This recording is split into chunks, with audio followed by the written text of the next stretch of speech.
Hello everyone, कैसे हैं आप सब। शिक्षा विधि में आप सबका स्वागत है। आज का सेशन अपना स्पेशल सेशन होगा मेंसुरेशन 2D का, एरिया और पेरीमीटर। बेसिकली इसके अंदर चीज़ें बहुत सारी होती हैं अगर आप वास्ट फॉर्मेशन की बात करो, क्योंकि ज्योमेट्री का एक हिस्सा निकल के बनता है मेजरमेंट में। 2D की अगर बात करता हूँ तो एरिया और पेरीमीटर दो टाइप की चीज़ें ही मापनी है। Perimeter means the all around measurement, area means the space enclosed. Basically कई टाइप की शेप्स हैं, पॉलीगन भी बनते हैं अलग अलग, हेक्सागन की बात भी आ जाती है, बट कॉमनली अभी एग्जाम का जो टाइम कम है उसके पॉइंट ऑफ व्यू से अगर बात करूँ तो क्वाड्रिलेटरल्स, सर्कल्स और ट्रेंगल्स की मेन टाइप आपको देख के चलनी है। काइंड ऑफ मैंने वही समराइज किया है इसके अंदर। एक सेशन के अंदर आपको सारा 2D समराइज्ड मिल जाएगा अलग अलग फॉर्मेशन में। क्वेश्चन किसी भी लेवल के हो सकते हैं, बट अभी के लिए जो वाइटल है मैंने उनको बेस मान के इसको कंसाइज्ड किया है फिलहाल। 3D का एक सेशन और डाल दूंगा, कंप्लीट ये हो जाएगा आपके लिए। ठीक है, रात में इसको बना के अपलोड कर रहा हूँ, टाइम देख लेना अपना, जो भी मिले आपको उसी टाइम वॉच कर लेना। कुछ सेशंस मैं एडवांस के और डालूंगा अभी, एल्जेब्रा ट्रिको के, उन्हें और कंप्लीट कर लेना। क्वाड्रिलेटरल फॉर्मेशन की अगर बात करता हूँ तो सबसे मेन क्वाड्रिलेटरल्स में से एक आता है रेक्टेंगल, जब एरिया की बात की जाए। क्वाड्रिलेटरल्स मीन्स चतुर्भुज जिसकी चार भुजाएं हो। अगर उसमें एक पेयर पैरेलल हो तो ट्रेपीजियम बनेगा, दोनों पेयर पैरेलल हो तो साइड्स के जो अपोजिट पैरेलल इक्वल होते हैं पैरेललोग्राम बनेगा। ज्योमेट्री के अंदर बहुत सारी प्रॉपर्टी आएंगी, डायगोनल्स का बाइसेक्ट करना एंड मैनी अदर्स। और रेक्टेंगल एक ऐसे पैरेललोग्राम को कहते हैं जिसके एंगल्स भी राइट एंगल्स बन जाते हैं। तो ज्योमेट्रिकल बेस पे ना चलते हुए फिलहाल मेंसुरेशन के पॉइंट ऑफ व्यू से ये समझें कि ऐसी चार साइड से बनी हुई आकृति जिसकी अपोजिट साइड्स एक दूसरे के इक्वल भी आए और जो एंगल्स हैं वो उसके राइट एंगल्स भी आए, उस आकृति का नाम हम लोग रखते हैं रेक्टेंगल। तो इसकी अपोजिट साइड्स इक्वल होना और हर एक एंगल का 90 डिग्री होना डिस्क्राइब करता है कि इसके डायगोनल्स की जो लेंथ होगी वो भी एक दूसरे के इक्वल ही आएगी। अपोजिट साइड मतलब इसको लेंथ मान लिया, ये भी लेंथ होगी, इसको विड्थ मान लिया है, ब्रेड्थ, तो ये भी ब्रेड्थ होगी। तीन चार कॉमन क्या क्या चीज़ें होंगी देखो, इधर आ जाना, आराम से देखो इस चीज़ को। पॉइंट, पेरीमीटर निकालना। पेरीमीटर मतलब twice of length plus breadth. Semi perimeter को एस से लिखते हैं, जो परिमाप का आधा हो जाता है, मतलब एल प्लस बी। एरिया को समझा जाता है लंबाई गुणा चौड़ाई। डायगोनल जो निकाला जाता है वो पाइथागोरस थ्योरम का इंप्लीमेंटेशन है, √L² प्लस B²। ये हम आपको ट्रिपलेट्स नहीं लिखवाऊंगा, जो आपको बेसिकली याद होने चाहिए। वर्बली एक बार रिपीट कर देता हूँ। 3 4 5 का बनता है, 5 12 13 का बनता है, 7 24 25 का बनेगा, 8 15 17 का होगा, 9 40 41 होगा, 11 60 61, 12 35 37, 16 63 65, 28 45 53 और भी कई सारे वाइटल्स हैं, बट इनको आप ध्यान रख लेना। ठीक है, जो मैंने रिपीट किए वर्बली। डायगोनल जो है उसको लॉन्गेस्ट रोड भी कहते हैं, जो फ्लोर के ऊपर डाली जा सकती है। एक स्पेशल आउटकम को और आप ध्यान रखेंगे, ठीक है, स्पेशल आउटकम को। इसमें एक बड़ा शानदार एल्जेब्रिक रिलेशन आता है। टेक्निकली यही वो चीज़ है जो क्वेश्चन के अंदर तो फंसा देगी, ध्यान बहुत कम रखेंगे इसका। जैसे a प्लस बी का होल स्केयर आपको याद है क्या होता है, तो मैं l प्लस बी का होल स्केयर करने के लिए कहूँगा तो आप लोग इसे रीड करते हो L² plus B² plus 2LP। तो L प्लस बी का whole square, L plus B अभी भी लिखवा था, सेमी पेरीमीटर होता है। इसका स्केयर L² प्लस B², आपको ये डायगोनल का स्केयर है, LB आपका ट्वाइस ऑफ एरिया। तो ये वाला एक अलग ही लेवल का आउटकम है, जो पहले से ना प्रिपेयर्ड हो तो पेपर के अंदर परेशान कर सकता है। मैं इसको हाईलाइट करूंगा, तो ये नोट कर लो आप लोग, इसका ध्यान रखना, ये खास चीज होगी आपके लिए। अभी देखो, पहला क्वेश्चन सेट करो। रेक्टेंगुलर फील्ड है जिसकी लंबाई और चौड़ाई 16:9 में है, पेरीमीटर इसका 750 सेंटीमीटर है, तो एरिया कितना होगा। जहां रेशियो आ जाए आप उसको ट्रीट कर लें 16x और 9x। तो पेरीमीटर आपने सीखा twice of L plus B. 16 और 9 25, 25 का डबल 50x। 50x का मान कितना होगा 750। 0 से 0 कट कर दो, 5 से उड़ा दो इसको, x का मान कितना आ जाएगा 15। अब एरिया निकालना है तो 16 इंटू 15, ये लंबाई बनेगी 240। 9 इंटू 15 135, ये बनेगी चौड़ाई। तो लंबाई गुना चौड़ाई, 0 हटा देता हूँ तो 135 और 24 बचते हैं। इसका 5 अलग कर लो, 5 और 27, तो 5 का मतलब है नंबर का हाफ करना 12, एक जीरो और आ जाएगी।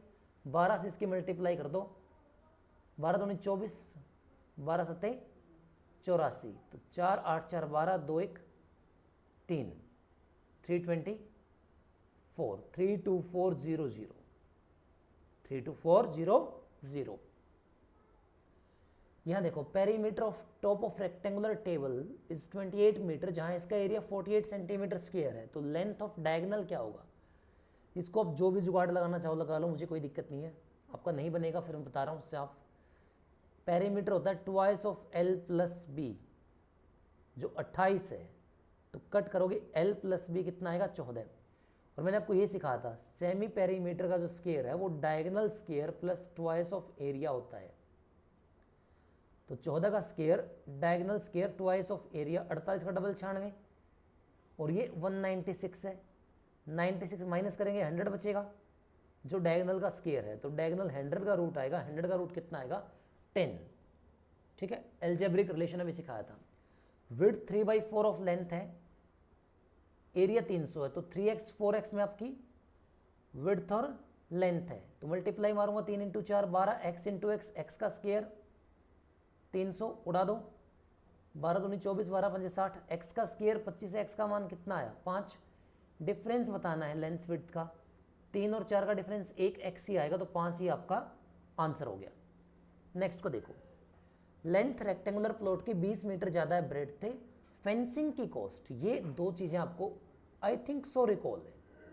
फेंसिंग मतलब बाड़ लगाना होता है, बाड़ किसी भी चीज़ के चारों तरफ लगाई जाती है। तो फेंसिंग की जो कॉस्ट होती है ना, ये सीधी की सीधी किससे लिंक होती है? आपकी पेरीमीटर से। एक और ऐसी कॉस्ट आती है कल्टीवेशन। कल्टीवेशन का मतलब होता है जुताई करना। जुताई फील्ड के इंटरनल एरिया में होती है। तो ये जो कॉस्ट होती है कल्टीवेशन कॉस्ट लिंक होती है एरिया से। कई बार हेक्टेयर का जिक्र आता है, 1 हेक्टेयर तो 100 मीटर लंबा 100 मीटर चौड़ा, जो 10,000 मीटर स्क्वायर का फील्ड है उसको 1 हेक्टेयर पढ़ते हैं। तो ये कॉमन सी चीजें अलग से याद रखना। तो लंबाई 20 मीटर ज़्यादा है चौड़ाई से, परिमाप निकालो 2 इंटू एल प्लस बी, तो बी एल से 20 मीटर कम है। इस पर 26.5 मतलब 53/2 के हिसाब से कॉस्ट लगाई मैंने, तो मेरी कॉस्ट 5300 निकल के आई। आपने कहा जी 2 से 2 कैंसिल आउट, 53 से 100 पे, और माइनस वाला 20 यहाँ जाएगा तो प्लस, तो 2L कितना आ गया? 120। 2 से उड़ा दो, L का मान 60 आ गया। विड्थ का मान इससे 20 कम कहा था आपने, 60 से 20 कम कितना हो जाएगा? 40। यही आपका आंसर हो गया। ठीक बात। A path of uniform width runs inside rectangular field of this much length width। यार standard basic outer minus inside बहुत टाइम खाएगा। पाथ के बारे में 3 टाइप की चीज़ें होती हैं मेरे भाई। पाथ इनसाइड हो सकता है, पाथ आउटसाइड हो सकता है, पाथ मिड क्रॉस सेक्शन के अंदर हो सकता है। तो पाथ इनसाइड और पाथ आउटसाइड को एक ही बार में समझ लीजिए, 2 बार टाइम खराब करने का टाइम आपके पास होगा नहीं, एक ही बार में समझ लीजिए। ये आपका स्टैंडर्ड बेसिक रेक्टेंगल है। यूनिफॉर्म विड्थ का मतलब होता है आपको एक समान पैरामीटर छोड़ना, दोनों साइड इक्वल मेजरमेंट गैप से आप चलेंगे। मान लीजिए आप अंदर की तरफ प्रिपेयर कर रहे हैं, तो अंदर की तरफ एक फिक्स डब्ल्यू विड्थ का छोड़ के आप इस तरीके से पाथ बनाएंगे। ये काम आप बाहर भी कर सकते थे यूनिफॉर्म विड्थ छोड़ के। खैर इनसाइड आउटसाइड आप कहीं प्रिपेयर करते बनता वो रेक्टेंगल ही, क्योंकि रेक्टेंगल के चारों तरफ आप बना रहे हैं।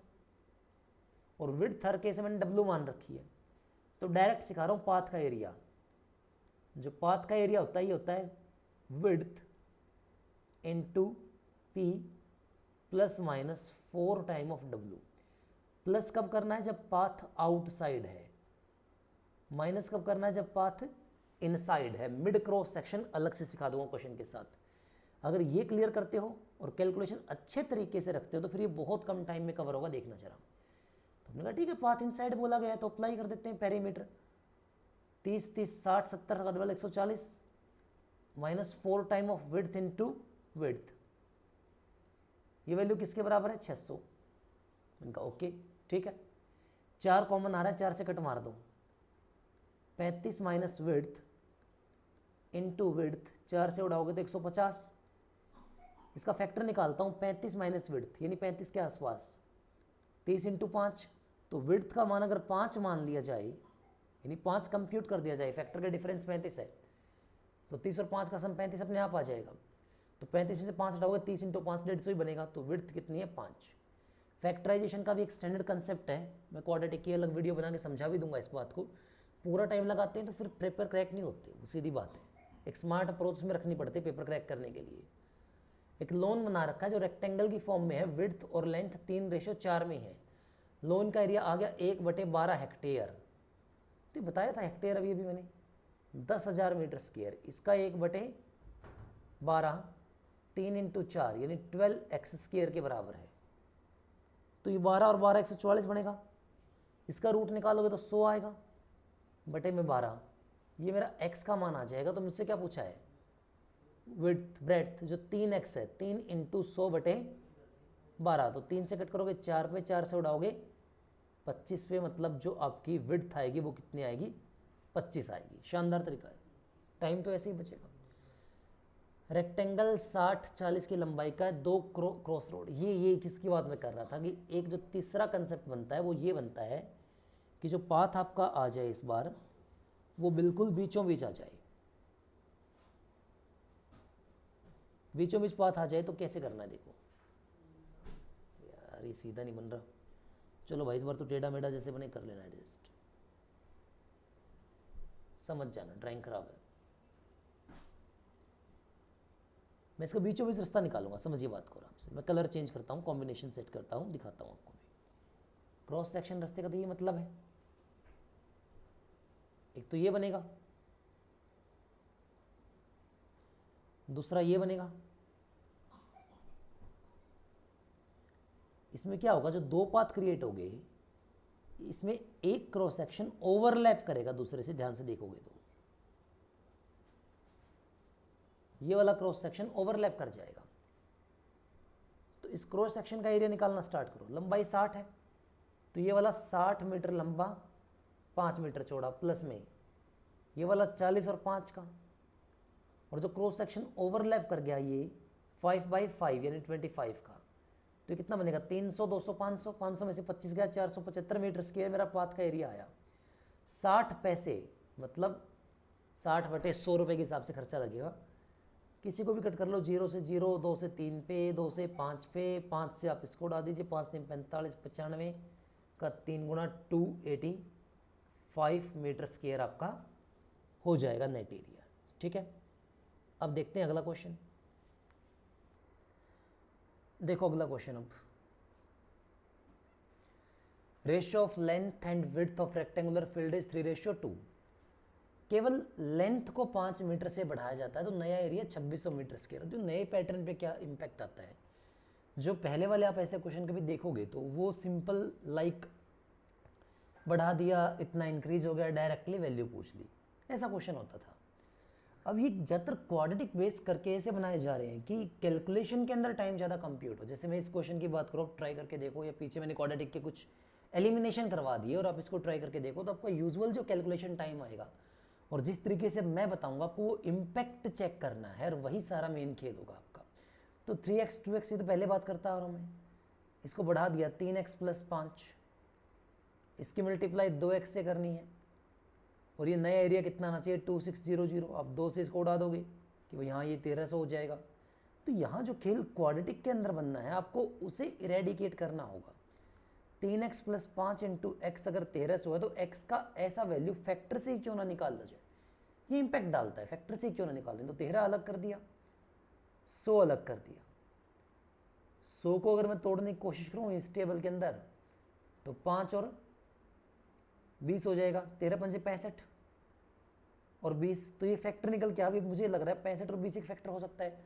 नहीं हुआ तो मैं फर्दर फैक्टराइज करूंगा, तो x का मान अलग से 20 अगर रखता हूं तो ये वैल्यू 65 बननी चाहिए। आपने कहा जी ठीक है 20 रख दो, 20 × 3 60 और 5 65 ही बन रहा है, तो x = 20 सेटिस्फाइड है, बात खत्म। आई बात समझ में। तो x इक्वल टू 20, आप मुझसे विड्थ पूछ रहे हो, मेरी 2x है, तो 2 इंटू 20 कितना आ जाएगा 40। तो आपका जो वे ऑफ थिंकिंग है ना वो इवॉल्व होना बहुत जरूरी है विद टाइम। आप बहुत वो मतलब फिक्स माइंडसेट से ये अटेम्प्ट नहीं कर सकते अभी। ए को टाइम लगता है 15 सेकंड अगर वो रेक्टेंगुलर फील्ड को डायगनली क्रॉस करते हैं तो, यानी कोई रेक्टेंगुलर फील्ड आपके सामने है,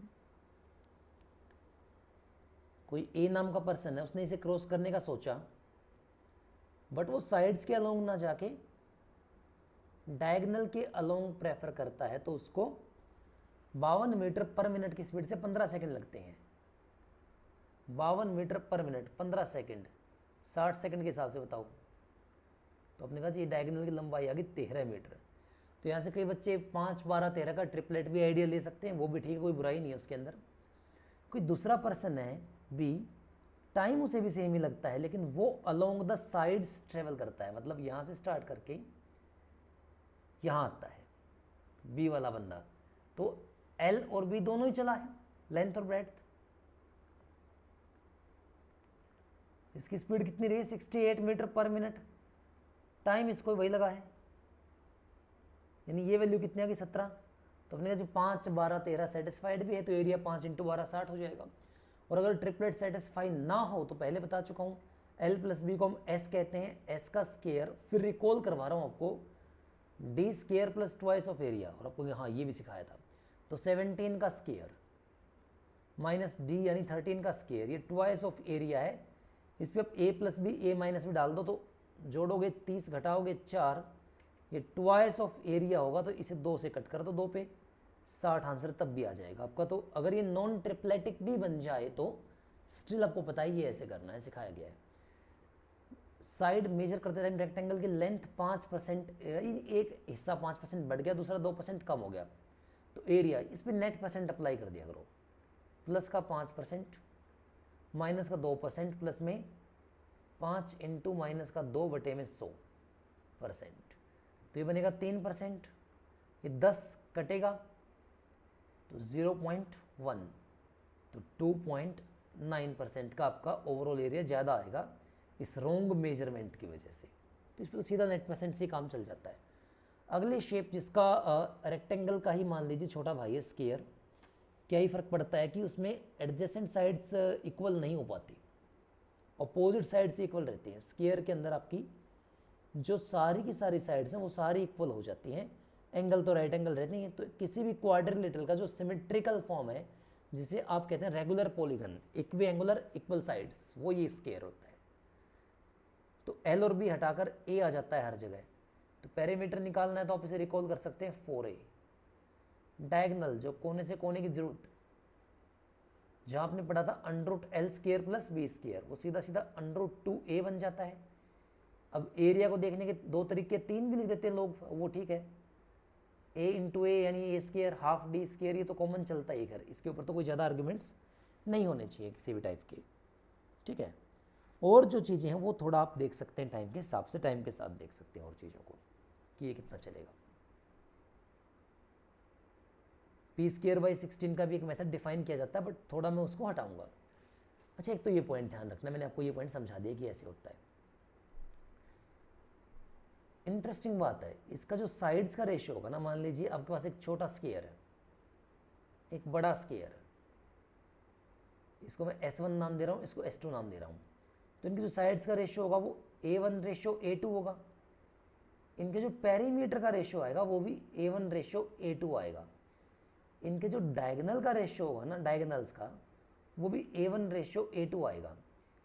इनके जो एरिया का रेशियो होगा वो A1 का स्केयर और A2 का स्केयर होगा। यानी स्केयर में sides, perimeter, diagonal same ratio पे एक्ट करते हैं, और जो एरिया होता है वो इन सब का स्केयर हो जाता है, ठीक है। हेक्टेयर वगैरह पाथ का कंसेप्ट सारा पहले बताया जा चुका है। एक एडिशनल पॉइंट भी ध्यान रखो, अगर आपके पास एक स्केयर है, आपने चारों साइड्स के मिड पॉइंट पकड़े और इनको ज्वाइन कर दिया, तो ऑफ कोर्स ये भी एक स्केयर ही बनेगा। जो इसकी साइड होती है, ये वाली साइड्स, ये मेन साइड का 1/√2 टाइम हो जाती है।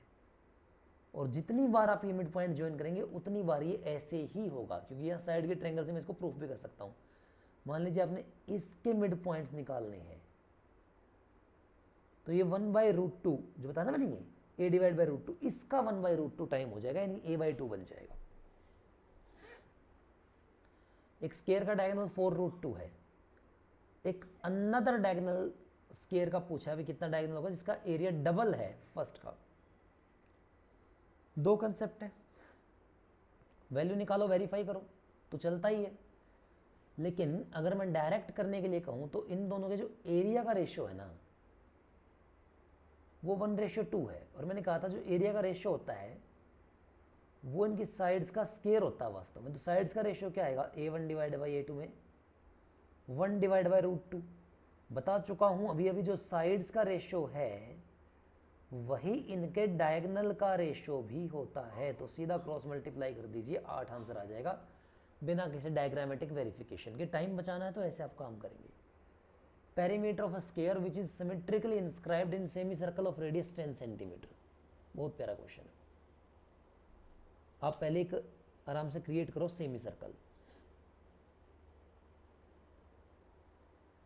इस सेमी सर्कल में आप सिमेट्रिकली डिजाइन करो एक स्क्वायर को। सिमेट्रिकली डिजाइन का मतलब है हर साइड से इक्वल बना के ये ऐसे बनाया जाएगा कि इसके वर्टेक्स कॉर्नर सब टच होंगे। पहले बताया जा रहा है कि जो रेडियस है वो तो 10 है, तो सर्कल का सेंटर, जो ये सेंटर होगा यहाँ पे आपका, इससे किसी भी कॉर्नर तक की डिस्टेंस रेडियस ही कहलाती है। तो ये हिस्सा तो थोड़ा साइड में बन गया मेरे से, 10 ही आएगा रेडियस के रूप में।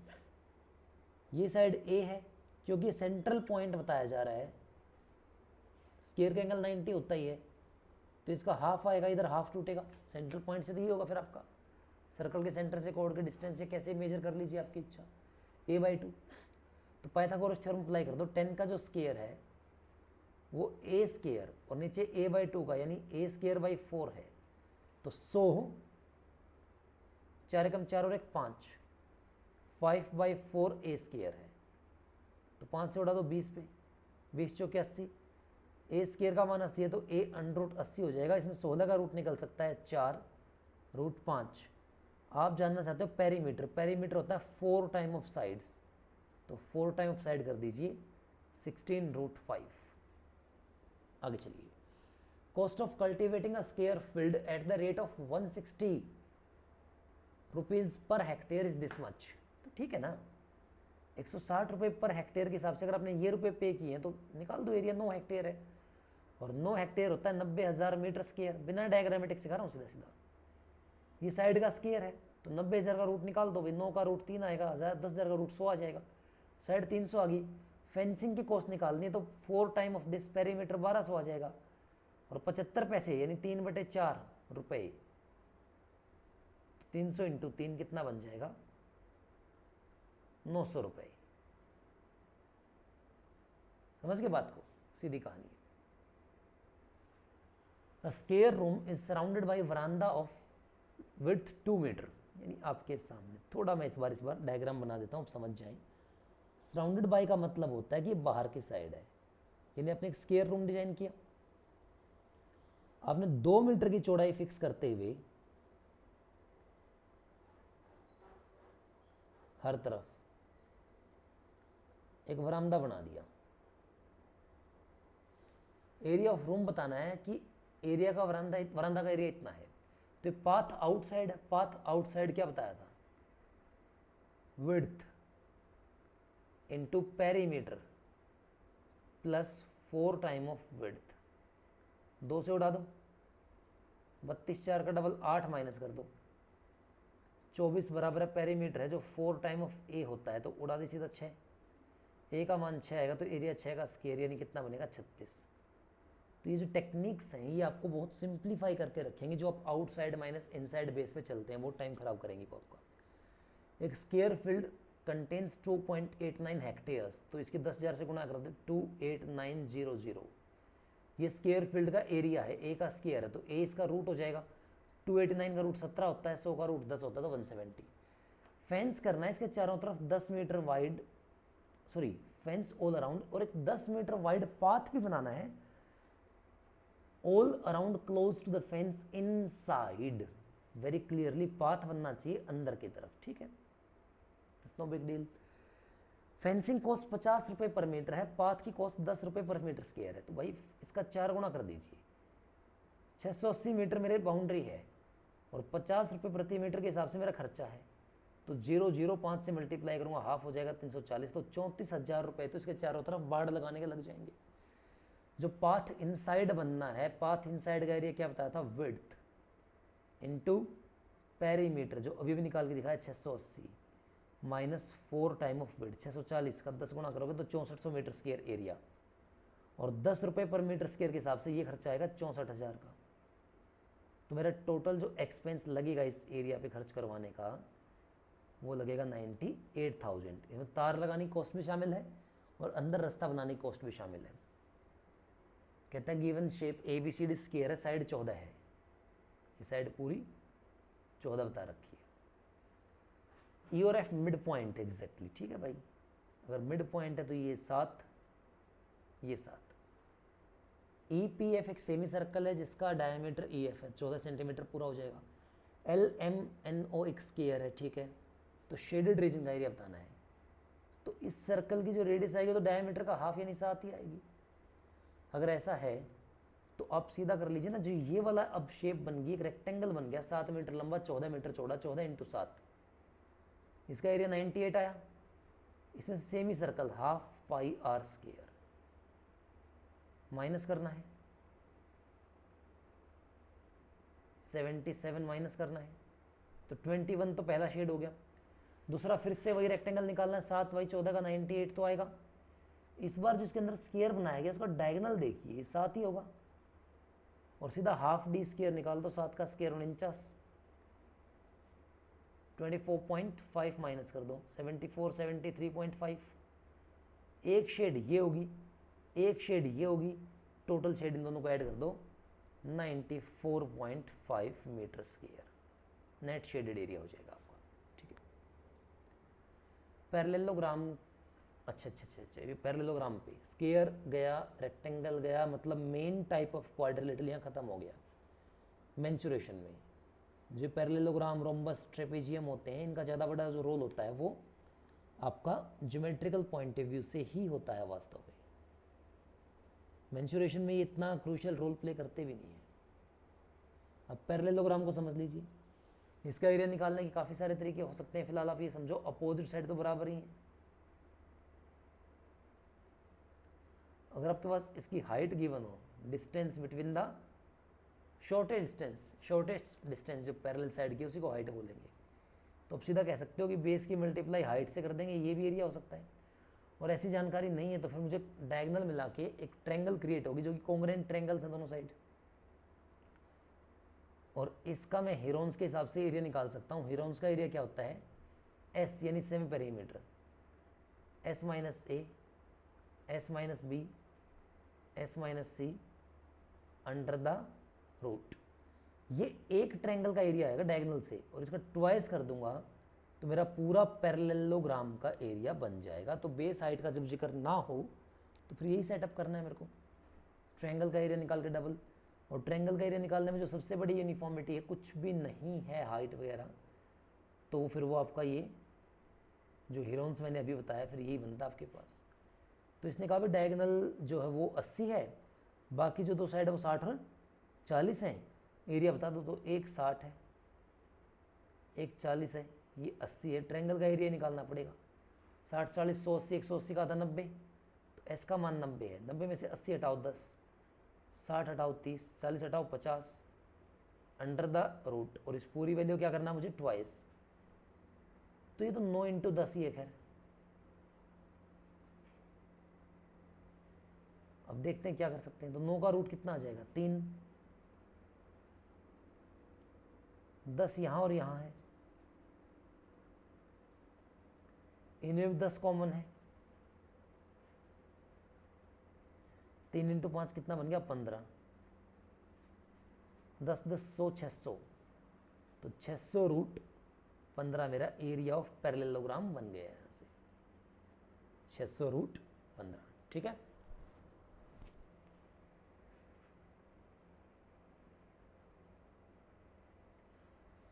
पैरेललोग्राम की जो एरिया है 1000 मीटर स्क्वायर, इसके साइड्स 4:5 में है, यानी 4x और 5x।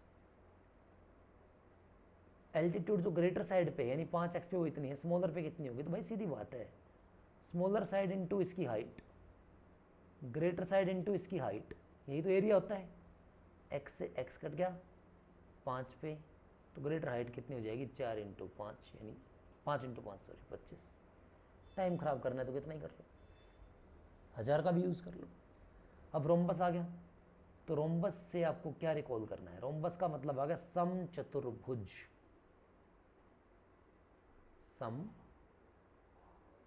समचतुर्भुज पैरेललोग्राम का एक ऐसा हिस्सा जिसकी साइड्स जो होती हैं वो सारी की सारी बराबर हो जाती हैं। तो साइड्स बराबर होने से इसके डायगोनल्स जो होते हैं वो एक दूसरे को राइट एंगल पे बाइसेक्ट करने लगते हैं। बाइसेक्ट भी करते हैं वो तो हर एक पैरेललोग्राम के करते हैं, लेकिन राइट एंगल पे। तो इस वजह से इसका एरिया का special formula half d1 d2, जहाँ d1 d2 diagonal 1 and diagonal 2 है, हाफ d1 d2। और ये ध्यान रखना है कि डायगोनल बाइसेक्ट करते हैं राइट एंगल पे, तो राइट एंगल ट्रायंगल बनने से ये हिस्सा पाइथागोरस थ्योरम को फॉलो करता है, तो उसका यूज में होता रहेगा। रोम्बस की साइड 10 है, एक डायगोनल 16 है, तो एरिया बता दो। ध्यान रखना साइड 10 है,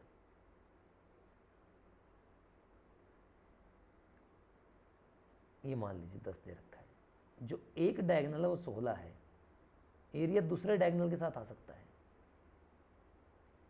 डायगोनल एक दूसरे को बाइसेक्ट करते हैं राइट एंगल पे, तो 16 का आधा 8 हो जाएगा, ये x मान लीजिए, इधर भी x ही होगा फिर तो ये राइट एंगल ट्रायंगल दिखाई दे रही है आपको, x 8 10, तो 3 4 5 उसका डबल करोगे तो 6 8 10, तो ये 6 ही आएगा, तो ये हिस्सा भी 6 बन जाएगा। अब अप्लाई कर दो, half d1 16 d2 12, 96 centimetre square मेरा एरिया हो जाएगा।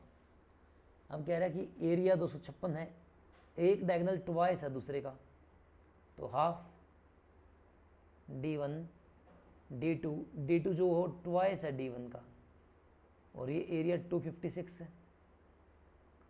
2 से 2 कट गया d1 का स्क्वायर, तो d1 की वैल्यू जो आएगी वो 16 आएगी, d2 की वैल्यू इसका ट्वाइस है यानी कितनी आएगी? 32, तो लार्जर डायगोनल 32 होगा।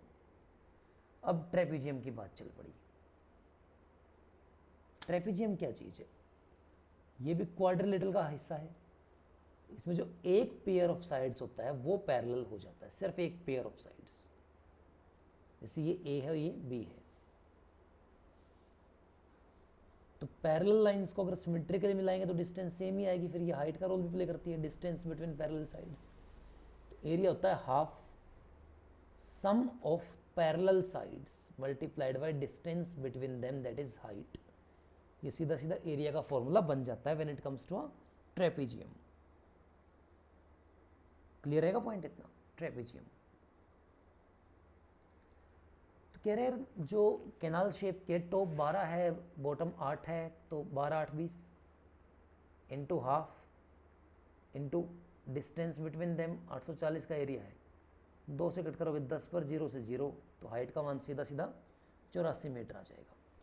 अब ट्रायंगल को समझो। स्केलन ट्रायंगल की बात मैं अभी करने में कुछ फ़ायदा देखता नहीं हूँ। अगर आप स्केलन ट्रायंगल यानी विषम बाहु त्रिभुज लिखवा देता हूँ मैं,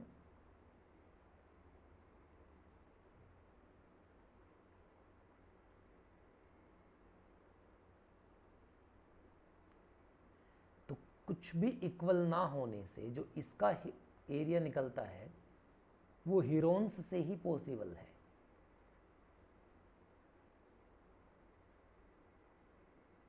ये साइड ए है, ये बी है, ये सी है, और विषम बाहु का नाम कह रहा है A not equal to B not equal to C.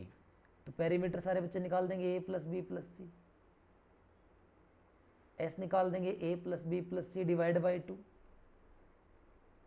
Heron's अभी 2 मिनट पहले ही मैंने लिखवाया था, इसलिए दोबारा लिखवा नहीं रहा हूँ। 2 चीज़ें आती हैं, इसके अंदर सर्कल बना दिया जाए जिसकी रेडियस आपके लिए इन रेडियस कहलाएगी, इसके बाहर सर्कल बना दिया जाए बाहर वाले की रेडियस सर्कम रेडियस कहलाएगी, कैपिटल आर, अंदर वाली स्मॉल आर। तो ये आपको निकालना आना चाहिए हर एक ट्रायंगल के लिए।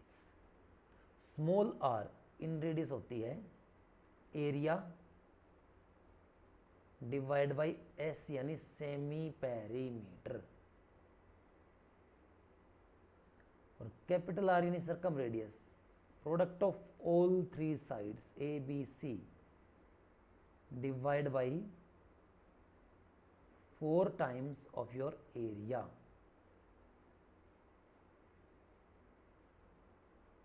और इस दोनों पोर्शन को, क्योंकि ये अलग से स्पेशल केस मैंने कराए हैं, मैं हाईलाइट कर देता हूं, नोट्स में अलग ऐड कर लेना, क्योंकि मेंस्ट्रुएशन के टाइम आप इनको जर्नली कम ही देखोगे, ज्योमेट्री में देखोगे। क्वेश्चन पूछने वाले को इस बात से मतलब नहीं है, इसलिए अलग से हाईलाइट करवा रहा हूं, पता हो तो अच्छा रहता है। दूसरी जो ट्रायंगल आती है वो आती है आइसोसेलेस, इसका नाम होता है समद्विबाहु, यानी दो भुजाएं बराबर हैं। तो टेक्निकल ग्राउंड पे ऐसा मान के चलते हैं कि लेटरल साइड अलग कर दीजिए जो इक्वल हो जाएंगे एक दूसरे के, और बेस यूनिक बना दीजिए, यानी बेस को किसी के इक्वल मत कीजिए, लेटरल साइड एक दूसरे के इक्वल हो जाएंगी। तो जब ऐसा होता है तब कॉन्ग्रुएंसी की डेरिवेशन जो कराऊंगा नहीं अभी, कॉन्ग्रुएंसी की डेरिवेशन ये बोलती है कि इक्वल वर्टेक्स से परपेंडिकुलर अगर खींचा जाए तो वो नॉन इक्वल साइड को जरूर बाइसेक्ट करेगा, चाहे वो इक्वल हो भी जाए कोई फर्क नहीं पड़ता, पर बाइसेक्ट जरूर करेगा। तो ऐसा करेंगे तो ये h हो जाएगा हाइट, ये हाइपोटेनस के तौर पे रहना ही रहना है, और इस बेस का हाफ हो जाएगा। इसमें राइट एंगल ट्रायंगल का केस बनेगा, तो इसका area half into base into height से निकाला जा सकता है, और ये आपको स्मार्टली यूज़ करना भी है, पूरा हीरोन्स में अपना टाइम खराब नहीं करना। अगर बात होती है राइट एंगल ट्रायंगल की, राइट एंगल ट्रायंगल का पता ही है, उसमें होना ही use half into base into height है, half into base into height use ही होना है। इसमें भी दो केस आते हैं, अंदर सर्कल का बनना, बाहर सर्कल का बनना।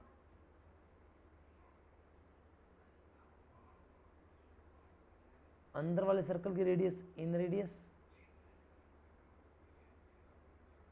बाहर वाले की सर्कम रेडियस। इसका जो नॉर्मल फॉर्मूला है, नॉर्मल मतलब जो सब टाइप की ट्रायंगल पे यूनिफॉर्मली एक्टिवेटेड है, बता ही दिया। राइट एंगल ट्रायंगल के लिए अलग से लिखवा रहा हूँ, hypotenuse divide by 2 directly circum radius, बहुत काम आएगी। इन रेडियस है perpendicular plus base minus hypotenuse divide by 2, आराम से प्रूफ दे सकता हूँ बट दूंगा नहीं, फ्री का सेशन इसलिए नहीं, बाकी टाइम कम है इसलिए। या फिर इन रेडियस को स्पेशली पढ़ा जाता है सेमी पेरीमीटर माइनस हाइपोटेनियस, ये भी आपका इन रेडियस होता है, बहुत पावरफुल चीज है।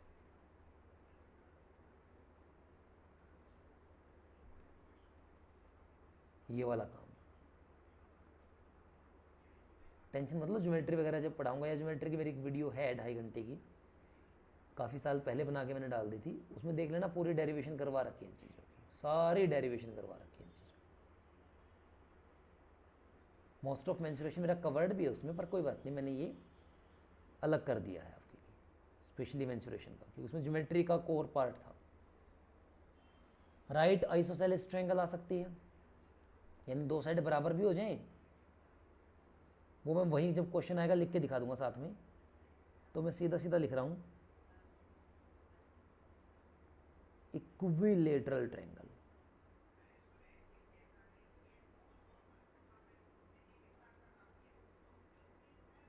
नाम में बताएगा समबाहु, सारी भुजाएं एक दूसरे के बराबर होंगी, सारी भुजाएं एक दूसरे के बराबर होंगी, तो हर एक चीज स्पेशल केस बन जाएगा फिर तो, हर एक चीज। हाइट निकालनी है तो वो स्पेशल केस, एरिया निकालना है तो वो स्पेशल केस।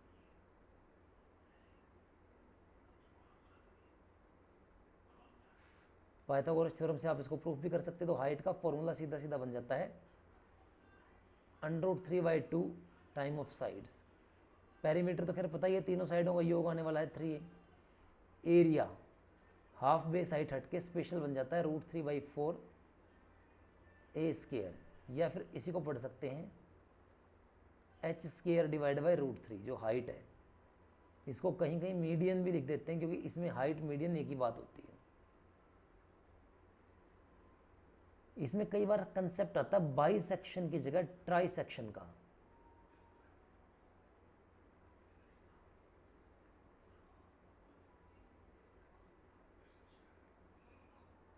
एक ऐसे लाइन सेगमेंट की लंबाई पूछते हैं जिसने इक्विलेटरल ट्रायंगल को बाइसेक्ट ने ट्राइसेक्ट किया।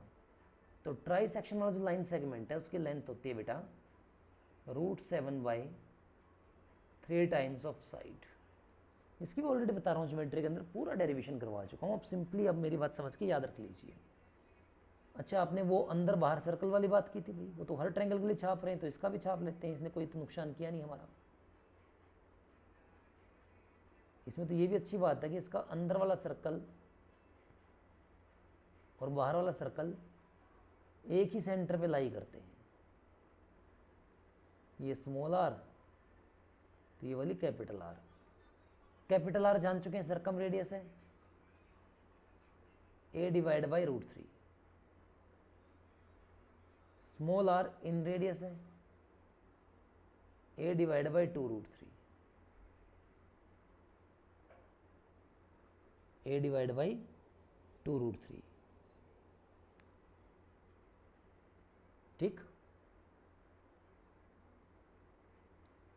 और एक अलग से पॉइंट क्या बनता है, कोई इक्विलेटरल ट्रायंगल आएगी, उसके इंटीरियर में कोई पॉइंट फिक्स कर देंगे और उससे अलग अलग साइड्स, तीनों साइड्स के ऊपर 3 परपेंडिकुलर डिस्टेंस ड्रॉ करवाएंगे आपसे। तो जब भी ऐसा हो जाए कि 3 अलग अलग परपेंडिकुलर डिस्टेंस ड्रॉ कर रखे हो, सीधा याद रखना जो बड़ी हाइट होती है ना वो h1 plus h2 plus h3 के बराबर होती है, बड़ी हाइट, जो कि आपके √3/2a थी। तो ये पोर्शन आपको क्लीन रहना चाहिए इक्विलेटरल ट्रायंगल का। तो मेन चीज़ हाईलाइट कर देता हूँ, ये फॉर्मूला हाइट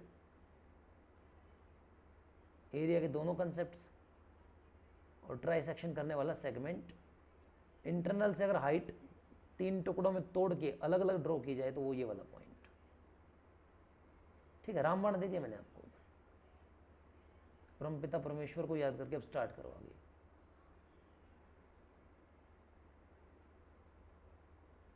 ठीक है, चलिए ये पूरा अब फॉर्मूला फ्रेमवर्क हो गया आपका। मिक्स ट्रायंगल आएंगे तो स्टार्ट करेंगे। One side of right angle triangle is twice of other. Hypotenuse 10 है, वो तो अलग ही होता है, खैर हाइपोटेनियस तो ये साइड x है, ये साइड इसका डबल 2x होगी, हाइपोटेनियस 10 होगा। Area half into base into height सिखाया हुआ है, half into base into height, यानी मुझे x का स्क्वायर फाइंड करना है। पाइथागोरस थ्योरम अप्लाई कर दो, x का स्क्वायर, इसका स्क्वायर निकालोगे 2 का स्क्वायर कितना होगा 4, 10 का स्क्वायर 100, तो 5x स्क्वायर का मान कितना आ गया 100। कट करने पर x का स्क्वायर कितना आया 20, आपको यही निकालना था, तो आपका आंसर भी कितना आ गया 20। मेरी तरह कम इंटेलिजेंट ये काम करेंगे, ज़्यादा इंटेलिजेंट पहले x का मान निकालेंगे, कंप्यूट करेंगे, टाइम खराब करेंगे, फिर वहीं आएंगे। एरिया ऑफ ट्रायंगल इतना दे रखा है, साइड्स ये बता रखे हैं, पेरीमीटर पूछा है 3x 4x 5x। उसने तो नहीं कहा कि ये राइट एंगल ट्रायंगल है, बट आपको ट्रिपलेट याद है तो आपने पहचान जरूर लिया कि हाँ ये राइट एंगल ट्रायंगल है। तो half into base into height 216, 2 पे 6, 6 के क्यूब से 6 कैंसिल कर दिया, 6 का स्क्वायर आ गया 36, तो x का स्क्वायर 36 है, x कितना आ गया 6, पेरीमीटर इन सबको जोड़ दो, 5 4 9 और 3 12x होना चाहिए, और x का मान 6 प्रूफ हो चुका है, तो 12 इंटू 6 72x का मान हो जाएगा, ओ सॉरी पेरीमीटर का मान।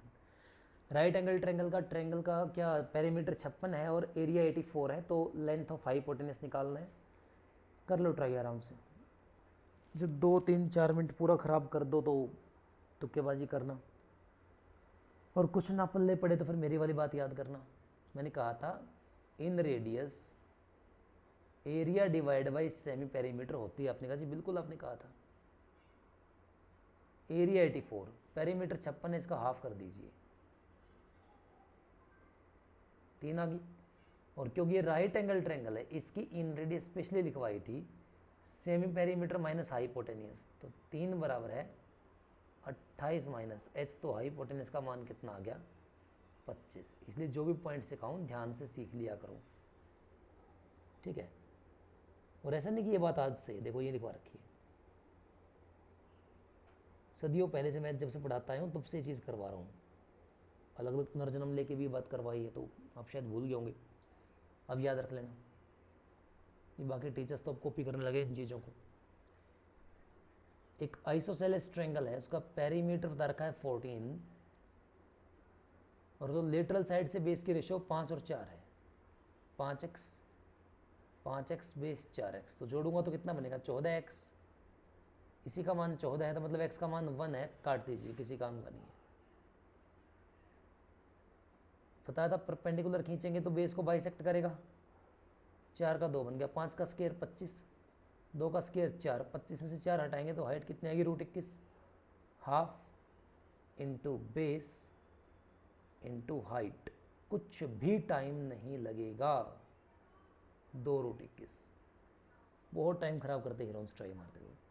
Perimeter of right isosceles triangle, अब ये जो मैंने कहा था ना कि क्वेश्चन आएगा तब बता दूंगा। राइट आइसोसेलेस ट्रायंगल क्या होती है, इसकी दो साइड बराबर भी होती हैं एक दूसरे के, ये एक्स होगी तो ये एक्स होगी, और राइट एंगल भी होती है, तो फिर तो ये √2x ही आएगा, क्योंकि x square plus x square 2x square बनेगा, उसका रूट निकाल दिया √2x। तो इसका पेरीमीटर कभी आप निकालते हो तो 2x प्लस वो √2x बनता है। मतलब अगर आप इसमें x कॉमन लेते हैं तो वो 2 प्लस √2 बन जाता है परिमाप। और एरिया पता ही है, half into base into height, यानी हाफ एक्स स्क्वायर होता है। तो पेरीमीटर आपको दे रखा है 6 प्लस 3 √2, 3 कॉमन ले लो, 2 प्लस √2। फॉर्मूला अभी लिखवाया है, x इंटू 2 प्लस √2 होता है परिमाप का फॉर्मूला, 2 √2 से कट गया पूरा, तो x का मान कितना आ गया 3, एरिया हाफ एक्स स्क्वायर, तो 3 का स्क्वायर कितना है 9, और 9 का हाफ करेंगे तो 4.5 आपका एरिया हो जाएगा। आई बात समझ। हाइट ऑफ इक्विलेटरल ट्रायंगल 10 है, एरिया बता दो, करो ना, √3/2a, मैं तो सीधा सिखा चुका हूँ, h स्क्वायर डिवाइड बाई √3, मतलब 100 बटे में √3, टाटा बाय बाय, खत्म, फिनिश। एक पॉइंट है ट्रायंगल इक्विलेटरल के इंटीरियर और 3 परपेंडिकुलर डिस्टेंस खींची गई है, √3, 5 √3, 2 √3, पेरीमीटर ऑफ ट्रायंगल है। मैंने कहा था जब ऐसा हो जाए तो हाइट सीधा सीधा इनका सम कर देना, 5 2 7 और 1 8 √3 हाइट आ गई। हाइट होती है √3/2a, ये 8 √3 है, √3 से तो a का मान कितना आ गया 16, पेरीमीटर इसका 3 टाइम होता है, तो p का मान कितना आ गया 48। शानदार। इक्विलेटरल ट्रायंगल की साइड 10 है, साइड BC जो है इसकी, यानी ट्रायंगल का नाम कहीं ना कहीं ABC रहा होगा, वो पॉइंट D पर ट्राइसेक्ट की जाती है, यानी कोई पॉइंट D है जहाँ इसके 3 हिस्से बनाए जाते हैं, AD की लंबाई, मैंने कहा था ट्राइसेक्शन वाला केस याद रखना, सीधा सीधा होता था, ट्राइसेक्शन की जो लेंथ होती है वो √7 divide by 3 time of side होती है, साइड 10 दे दिया तो आंसर आ गया 10 √7/3। बाकी आप अच्छे से याद कर सकते हो कि आपने इसमें कितना टाइम खराब किया हुआ है, आज के बाद नहीं होगा। Length of each side of equilateral triangle 2 से बढ़ा दिया तो एरिया 3 प्लस √3 से इंक्रीज हो गया, यानी √3/4 a + 2 का स्क्वायर माइनस में √3/4 a का स्क्वायर जो है वो 3 + √3 कॉम्बो है।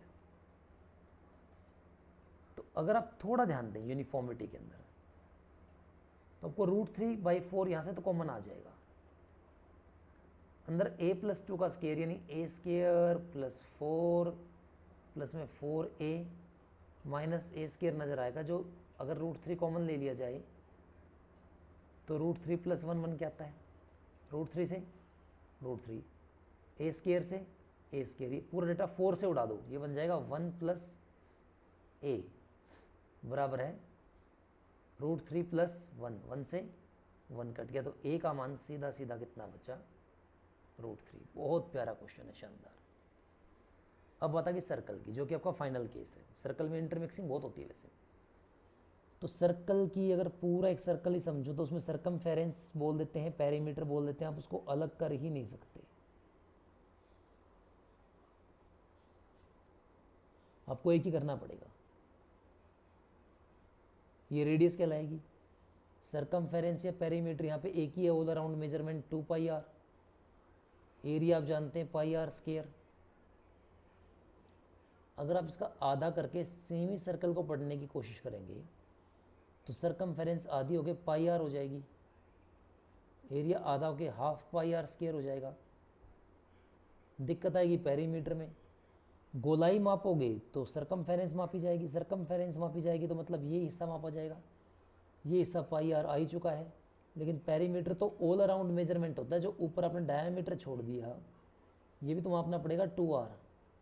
तो मैं कह रहा हूँ 2 कॉमन ले लो, 22/7 बनेगा, सिंप्लीफाई करोगे 36/7 टाइम ऑफ आर।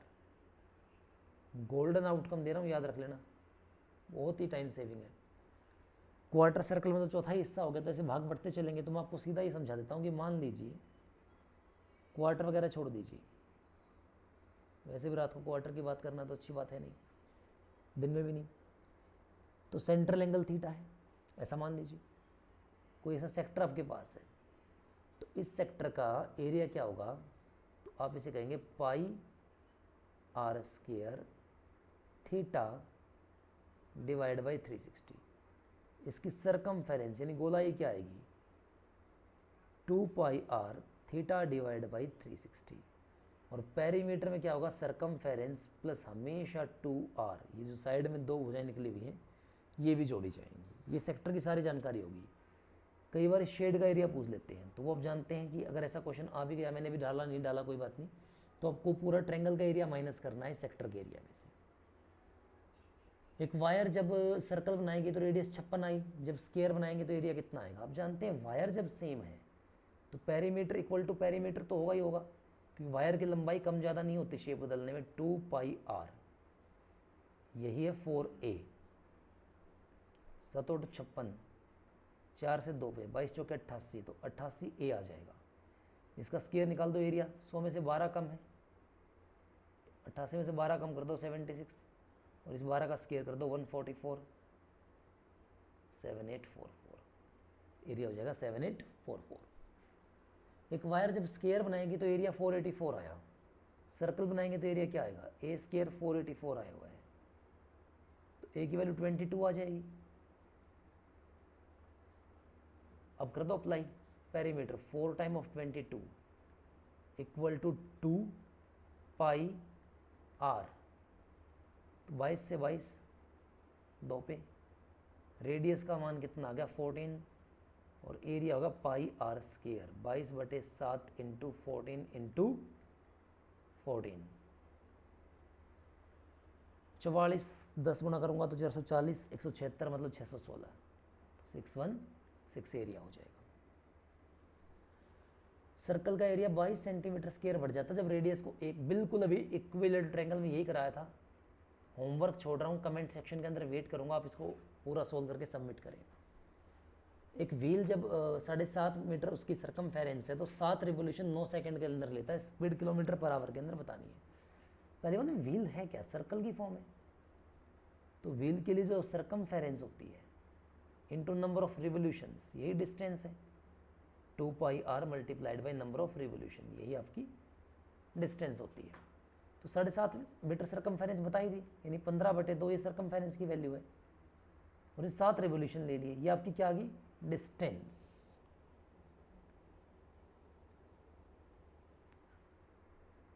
ये होती है स्पीड इनटू टाइम, तो टाइम 9 सेकंड है, मैं यहाँ लाके डिवाइड मार देता हूँ 9 सेकंड से, ये स्पीड की वैल्यू आ गई मीटर पर सेकंड में। किलोमीटर पर आवर तो 18/5, 7 21 किलोमीटर प्रति घंटा, बात खत्म। फ्रंट व्हील एक वैगन का 2 पाई फीट है सरकमफेरेंस में, रियर व्हील पीछे वाला 3 पाई फीट है। तो फ्रंट व्हील ने जब 10 ज़्यादा रिवोल्यूशन लिए हैं तो रियर व्हील ने कितने डिस्टेंस ट्रेवल की होगी। पहली बात तो ये समझो, ट्रैक्टर आप सबने देखा होगा गांव के अंदर, एक छोटा पहिया होता है, एक बड़ा पहिया होता है।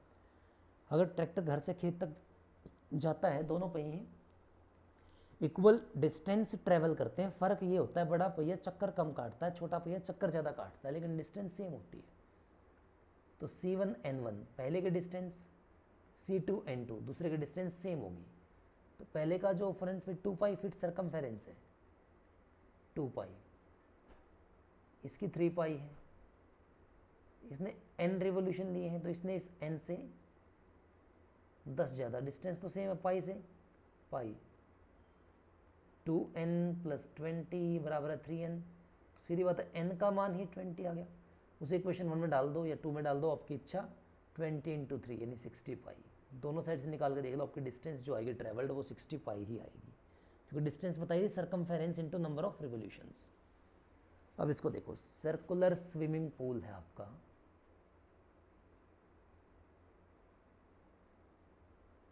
आपने इसके चारों तरफ 4 फीट चौड़ी एक दीवार बनाई हुई, वो कंक्रीट की वॉल है, मतलब फील्ड है वो। 4 फीट की आपने चौड़ाई छोड़ी, कंक्रीट भर दी इसमें, तो ये आउटर सर्कल बन गया। आउटर सर्कल का जो एरिया होने वाला है वो क्या होने वाला है, मतलब ये जो शेड में कर रहा हूँ वॉल की, तो ये एरिया तो आप कहोगे आउटर माइनस इनर ही निकलेगा। तो वॉल का जो शेडेड एरिया है वो 11 बता रखा है रेशियो में, और अंदर वाले पूल का एरिया 25 बता रखा है। तो पूरा एरिया 25 + 11 कितना हो जाएगा, 36। तो pi capital R square upon pi small r square 36/25 आ गया। पाई से पाई कट गया, R स्क्वायर का रूट ले लो, capital R divide by small r 6/5। तो इनकी विड्थ में 1 का अंतर आप करें, नहीं वो तो 4 फीट बता रखी है। तो पूल की रेडियस 5 थी, 5 × 4 कितनी हो जाएगी, 20 फीट।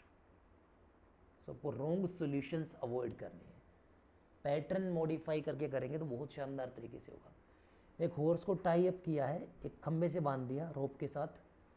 हॉर्स मूव करता है सर्कुलर पाथ बनाता हुआ, रोप स्ट्रेच हो जाती है और डिस्क्राइब करती है 88 मीटर। जब ये 72 डिग्री का सेंटर पे एंगल बना चुकी है तो लेंथ ऑफ रोप क्या आएगी। ये पूरा सर्कल था, मैंने बांध दिया, ये कोई रस्सी रहेगी। घोड़ा ऐसे घूमता रहा, रस्सी पूरी वहाँ से घूम के यहाँ तक आ गई खींच के, ठीक है। ऐसा बांधा हुआ था, घोड़ा ऐसे सर्कल के रूप में घूमा और रस्सी यहाँ आ गई अभी वाली। ये सेंट्रल एंगल 72 डिग्री निकला। जो पूरा पाथ बना ये 88 मीटर डिस्क्राइब कर रहा है। अभी मैंने अभी सिखाया था सेक्टर की लेंथ 2 पाई R, जो रोप लेंथ भी है 88। आपने कहा सर तो पूरा सर्कल हो गया, मैंने कहा θ/360 रख दो ना फिर। 72/360, 22 दूनी 44 का डबल 88, 72 का 5 × 7 × 5 = 35 का डबल 70। तो जो रेडियस है वो कितनी हो जाएगी आपके यहाँ से 70 मीटर की, 70 मीटर रेडियस है। पेरीमीटर ऑफ सेमी सर्कल 144 है। डायमीटर ऑफ फील्ड बता दो, तो सीधा बताया था 36/7 R, गोल्डन रेशियो 144। 36 का 4 × 7 = 28, रेडियस 28 है, डायमीटर इसका डबल होता है, तो डी की वैल्यू कितनी आ जाएगी 56। बात खत्म। फास्टेस्ट सॉल्यूशन अब देख रहे हैं। एक स्क्वायर है जो किसके अंदर है, सर्कल के अंदर, यानी बाहर एक सर्कल बनाया गया है।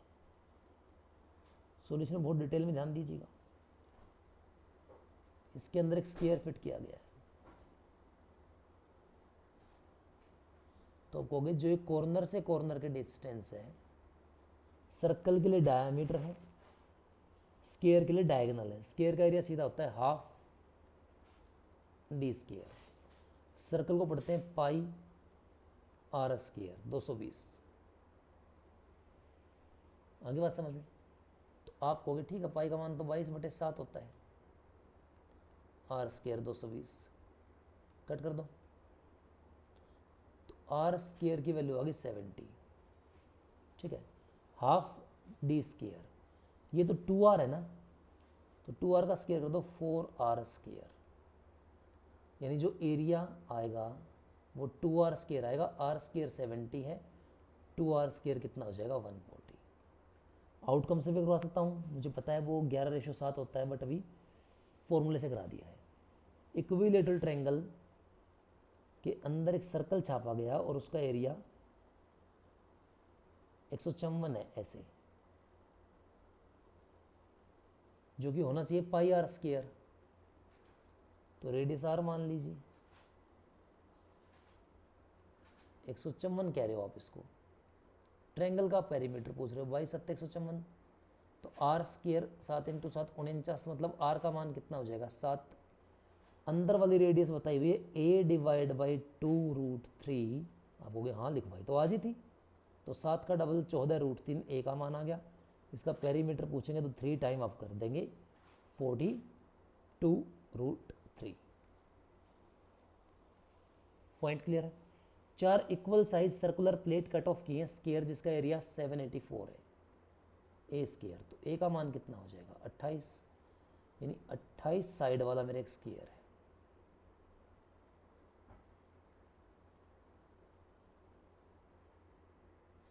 अब अगर सीधी बात है मैं 4 इक्वल साइज काटूंगा और मैक्सिमम भी होनी चाहिए, तो मैं ये कह देता हूँ कि मैक्सिमम साइज का एक सर्कल काट लेता हूँ, उसके 4 हिस्से कर दूंगा बाद में, इस सर्कल को 4 हिस्सों में तोड़ दूंगा तो 28 ही आएगा। अब इसके अंदर मैं 4 हिस्से तोड़ देता हूँ,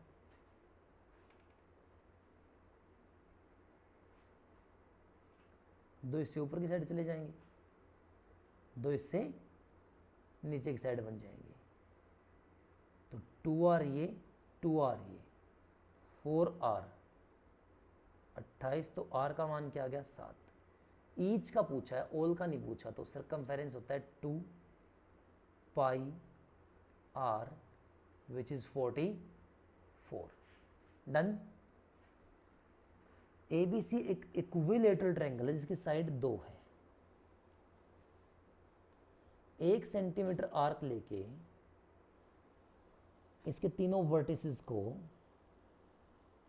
हमने 3 सर्कल ड्रॉ किए, यानी पूरा 2 सेंटीमीटर का है। एक मतलब एग्जैक्टली इसका हाफ पकड़ा गया है और आपने एक आर्क ड्रॉ की। फिर आप यहां फिर चले गए, आपने इसका हाफ पकड़ा, आपने फिर ड्रॉ की, फिर आप यहां चले गए, इसका हाफ कैच किया, फिर ड्रॉ किया, तो जो एरिया यहां फंस गया, अब ये वाला एरिया आपसे जानने के लिए कह रहा है कि बताइए जो शेड में कर रहा हूं आपके लिए, जो इन आर्क के बीच में बाउंड हो गया है। आप कहोगे सर पहली बात तो ये समझो कि ट्रायंगल के एरिया में से जो 3 आर्क हैं इनका एरिया निकालना पड़ेगा। तो मैंने पूछा जो 3 आर्क हैं, ये तीनों आर्क का वर्टेक्स एक ट्रायंगल के हिसाब से, आपने कहा जी बिल्कुल। तो पहले आर्क का एरिया होना चाहिए पाई आर स्क्वायर, सेंट्रल एंगल ये ए है, ये बी है, ये सी है, ए डिवाइड बाई 360। इक्विलेटरल भूल जाओ, 60 मत बोलना, नॉर्मल ट्रायंगल समझा रहा हूँ। Pi R square B divide by 360, pi R square C divide by 360। Pi R square common ले लोगे, A plus B plus C triangle के इंटरनल वर्टेक्स हो जाएंगे, हाफ पे कटेगा, मतलब ये इक्विलेटरल छोड़ो, कोई भी ट्रायंगल होती तो भी ये area half pi R square ही आता। तो मुझे √3/4 ए स्क्वायर में से जो ए का मान 2 है, सीधा सीधा half pi R square minus करना है और ऑलवेज करना है। 4 से 4 कट गया, √3 का मान 1.73।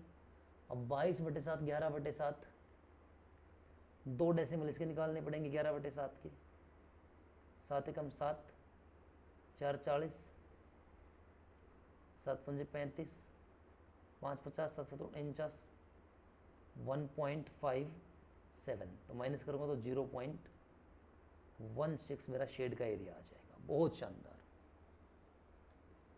अब देखो अगला क्वेश्चन फिर वही पूछ लिया, 26 28 30, यानी एक स्केलन ट्रायंगल है, 7 सेंटीमीटर रोप के साथ तीनों इसके उसमें बांध दिया, तो अनग्रेज्ड एरिया सेम ऐसे ही बनेगा ना, ईच कॉर्नर पे 7 7 का बनाओगे तो इस बार बता दिया कि पूरे ट्रायंगल के एरिया में से एक सेमी सर्कल माइनस करना है।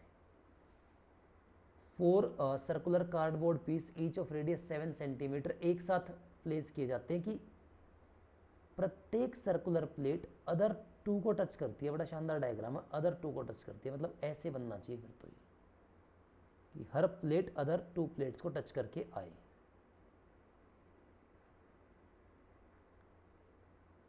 अब देखो area of space enclosed bye दम, यानी ये एरिया, तो जब 7-7 सेंटीमीटर के ऐसे ज्वाइन करवाओगे तो 14 सेंटीमीटर का बन जाएगा हर तरफ से, यानी या तो स्क्वायर होगा या रोम्बस होगा। लेकिन सर्कल के अंदर है, सेंटर से एंगल 90 बना रहा है, तो रोम्बस का एंगल 90 हो नहीं सकता, मतलब स्क्वायर के एरिया में से मेरे को 4 आर्क का एरिया माइनस करना है। और अब जानते हैं इस बार जो 4 आर्क होंगी वो क्वाड्रिलेटरल वर्टेक्स यानी 360 होंगे, तो सीधी बात ये है कि मुझे स्क्वायर का एरिया इसमें से माइनस करना है पूरे सर्कल का एरिया। तो 22 सत्ते 154, 14 का स्क्वायर 196, 6 में से 4 गए 2, 4 तो 42 सेंटीमीटर स्क्वायर, बात खत्म। ठीक है, all type of mensuration 2D जो बन सकता है वो यहाँ पे कंप्लीट हो गया आपका आराम से। एक सेशन अब 3D का अपलोड हो जाएगा, CGL तक मैं एडवांस के 1-2 और मिक्स प्रैक्टिस दे दूंगा, उन्हें कंप्लीट कर लेना।